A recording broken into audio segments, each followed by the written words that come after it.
ખલીપુર પાંજરાપોળમાં પશુઓને ઘાસચારો આપનાર દાતાઓનું સન્માન કરાયું। પાટણ શહેરની અને જિલ્લાની સૌથી મોટી પાટણના ખલીપુર ખાતેની પાટણ પાંજરાપોળમાં આશ્રય લઈ રહેલા 2000 જેટલા અબોલ પશુઓને આજુબાજુના ગામોમાંથી ધર્માદા લીલસૂકું ઘાસ મોકલી આપતા ખેડૂત દાતાઓનું આજે સંસ્થા દ્વારા સન્માન કરવામાં આવ્યું હતું અને પ્રોત્સાહન માટે અનુમોદના કરવામાં આવી હતી।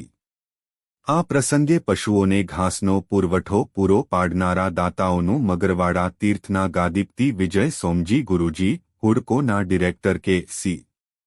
પટેલ, પાટણના પૂર્વ ધારાસભ્ય રણછોડભાઈ દેસાઈ, મોહનભાઈ પટેલ, પશુપાલન વિભાગના આર.કે. પટેલ સહિત જૈન શ્રેષ્ઠીઓ દ્વારા તેઓને મોમેન્ટ અર્પણ કરીને તેઓને શાલ ઓઢાડીને તેમની દાનવીરતાને બિરદાવવામાં આવી હતી। આ પ્રસંગે ખલીપુર પાંજરાપોળના ટ્રસ્ટીઓ, જૈન શ્રેષ્ઠીઓ તેમજ ખેડૂતો મોટી સંખ્યામાં ઉપસ્થિત રહ્યા હતા।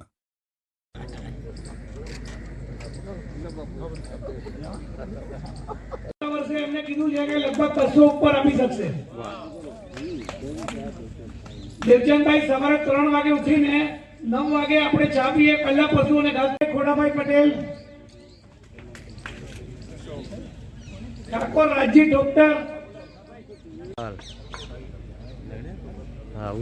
બોલો જીનેશાસના દેવા કી જય।